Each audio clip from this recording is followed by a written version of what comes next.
रमजान की तोहफा भी बंद हो गया, क्रिसमस का तोहफा भी बंद हो गया, केसीआर किट बंद हो गया।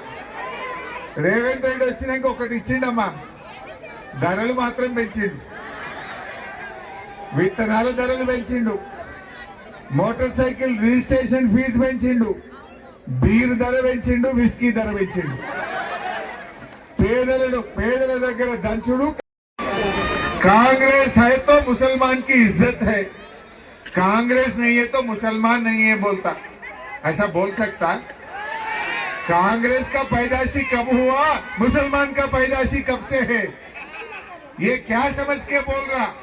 मैं आज ही बोल रहा था, रेवंत रेड्डी आप पूरे तेलंगाना रियासत के मुसलमानों के सामने माफी और तौबा करना चाहिए, माफी और तौबा करना चाहिए, करना नहीं। जब तब तक मुसलमान आपको क्षमा नहीं करते, तू माफी पूछना, तौबा करना चाहिए। आप लोग एक ही बात समझिए, केसीआर साहब ने टिमरिस के स्कूल लगाए। परसों मैं जहीराबाद गया था, जब मैं मिनिस्टर था जहीराबाद में 2 टिमरिस के स्कूल में इनाग्रेशन करा। टिमरिस बोले तो आपको मालूम है ना, माइनॉरिटी रेजिडेंशियल स्कूल। जब 6 साल 7 साल पहले 2 स्कूल मैंने खोला, ये साल में एक बच्ची मेरे पास सिद्दीपेट आई, स्वीट बॉक्स लेके आई। क्या बेटी इतना दूर आई? उनका पिताजी ऑटो ड्राइवर है, माँ बाप के साथ बच्ची मेरे पास आई, स्वीट खिला रही थी मेरे को।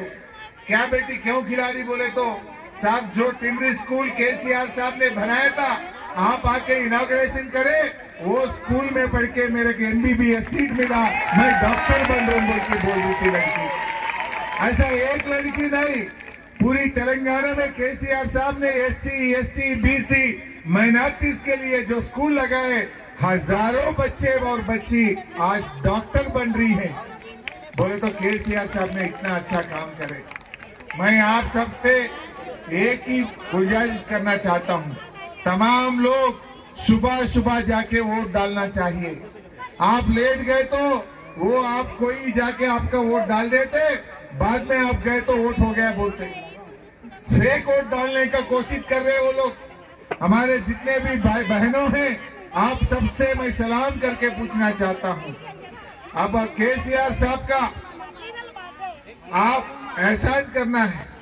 केसीआर साहब ने आपके लिए इतना अच्छा काम करके दिए, केसीआर साहब का एहसान चुकाने का वक्त आया। केसीआर साहब का एहसान चुकाने का आपका जिम्मेदारी है, ये कभी आप भूलना नहीं। आज गोपी अन्ना का एहसान चुकाने का जिम्मेदारी आपके पास है। आप लेट मत करो, सुबह 6 बजे निकलना, जाके आपका वोट डालना, नहीं तो आपका वोट कोई और डाल देता है। ऐसे कांग्रेस के गुंडे, कांग्रेस के लोग आपके वोट डालने के लिए कुछ वो लोग नया तरीका बना रहे हैं। होशियारी से रहना, सुबह सुबह जाके आपका वोट कार के निशान पे 3 नंबर पे मागंटी सुनीतम्मा का फोटो रहेगा, बाजू में कार का निशान भी रहेगा। ये लोग क्या कर रहे, कुछ रोड रोलर का निशान लगाए, कुछ बूढ़े लोगों को नहीं देखते, वो लोग जाके रोड रोलर दे के कुछ भी करो, ये लोग कांग्रेस को वोट देने वाले नहीं हैं। ये सब केसीआर की फैमिली है, ये सब केसीआर की घर वाले हैं। ये इसका नाम ही केसीआर नगर है, यहाँ एक वोट भी नहीं जाता। केसीआर साहब को पूरा भरोसा है, मुसलमान ने कभी भी धोखा नहीं करते। कोई मदद करे, कभी किसी का मदद मिले, वो जिंदगी भर एहसान रहते हैं, जिंदगी भर याद रखते हैं, वो कभी भूलते नहीं। हमारे को बोलते थे केसीआर साहब, मुसलमान बहुत इज्जतदार होते हैं, मुसलमान का कभी मदद करे वो जिंदगी भर याद रखते हैं, वो कभी धोखा नहीं देते बोल के केसीआर साहब बोलते थे। हमारे यहाँ 6,700 लोगों को घर मिला है, 6,700 मुसलमानों को यहाँ कोल्लूर में डबल बेडरूम मिला है। केसीआर साहब कोई मजहब के लिए नहीं देखा। केसीआर साहब जो गरीब है वो हिंदू भी होने दो, मुसलमान भी होने दो, वो मेरा रिश्तेदार बोल के समझा केसीआर।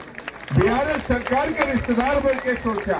इस वास्ते कोल्लूर में हिंदू को डबल बेडरूम मिला, मुसलमान को मिला, सिख को मिला, क्रिश्चियन को मिला, सब लोगों को केसीआर साहब दिए हैं। ऐसा नहीं कि हिंदू को दिए या मुसलमान को दिए बोल के केसीआर साहब कब सोचे भी नहीं। चीरल हाँ नहीं लो बतकम्मा चीरल కూడా बंद है नहीं। रमजान की तोहफा भी बंद हो गया, क्रिसमस का तोहफा भी बंद हो गया, केसीआर किट बंद हो गया। రేవంత్ రెడ్డి వచ్చినాక ఒకటి ఇచ్చిండమ్మా, ధరలు మాత్రం పెంచిండు, విత్తనాల ధరలు పెంచిండు, మోటార్ సైకిల్ రిజిస్ట్రేషన్ ఫీజు పెంచిండు, బీర్ ధర పెంచిండు, విస్కీ ధర పెంచిండు। పేదల దగ్గర దంచుడు। कौन बनाए? घर घर में हर दिन पानी कौन दिया? 24 घंटा करंट कौन दिया? ये डबल बेडरूम कौन बनाए? हैदराबाद में फ्लाईओवर कौन बनाए? रेवंत रेड्डी बोलता केसीआर कुछ नहीं करा। तुम्हारे को आंखा नहीं दिख रहा, नहीं तो तुम पागल बन गए। वो जुबली हिल्स में एर्रागड्डा में दवाखाना है, वहां जाके शरीक हो जाओ। अगर పిచ్చి ఆసుపత్రి ఉందా లేదా జూబ్లీహిల్స్ లో? అందులో పోయి జాయిన్ గా నువ్వు నీ దమాక్ పని చేస్తలేదు। ఎంతసేపు కేసీఆర్ ను తిట్టు, కేటీఆర్ ను తిట్టు, హరీష్ రావు తిట్టు, గింతే నువ్వు। अरे जुबली हिल्स में 2 साल में तू क्या करा बोल के वोट पूछो। నువ్వు ఏం చేసినావో అడిగి ఏం చేసినావో చెప్పి ఓటు అడగాలి కదా। उसको बोलने को बोले कुछ नहीं है। अस्सलाम वालेकुम दोस्तों, जैसे कि आपने सुना है बीआरएस एमएलए हरीश राव ने क्या कुछ कहा है। बात तो सही है, जहां पर केसीआर की तरफ से 2BH के फ्लैट्स दिए गए हैं, शादी मुबारक स्कीम दी गई है और कई तरह के स्कीम्स दिए गए हैं, लेकिन अब की गवर्नमेंट की तरफ से ऐसे कुछ स्कीम्स नहीं मिल रहे। लेकिन पब्लिक का सवाल ये है, क्या ये जुबली हिल्स इलेक्शन की वजह से ये कोल्लूर फेज़ 2 केसीआर नगर में टारगेट किया जा रहा है? क्योंकि कोल्लूर फेज़ 2 केसीआर नगर, जहाँ पर एशिया की सबसे बड़ी कॉलोनी है 2BH के, जहाँ पर टोटल 117 बिल्डिंग्स है। यहाँ पर काफ़ी पॉपुलेशन होने की वजह से बीआरएस हो, कांग्रेस हो, कोई भी पार्टी के लोग यहाँ पर आकर एक वोट बैंक की तरह यहाँ की पब्लिक को इस्तेमाल कर रहे हैं। बाकी आवाम का सवाल ये है, सिर्फ क्यों ये मिनिस्टर्स एमएलएस को सिर्फ केसीआर नगर 2 ही नज़र आ रहा है? क्यों रामपल्ली नज़र नहीं आ रहा है? क्यों गड्डी मैसम्मा, मंखाल 1, मंखाल 2, यहाँ पर भी इसी तरह से फैसिलिटीज़ नहीं है, जहाँ पर वहाँ की आवाम भी काफ़ी परेशान है।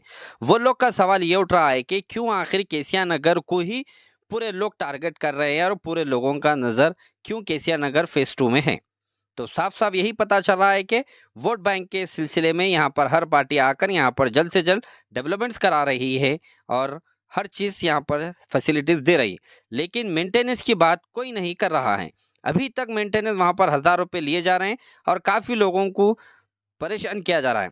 तो आप लोग के बारे में अगर कुछ कहना है इस वीडियो के बारे में तो आप लोग हमें ज़रूर कहिए। वीडियो पसंद आए तो लाइक करिए और इस वीडियो को ज़्यादा से ज़्यादा शेयर करिए।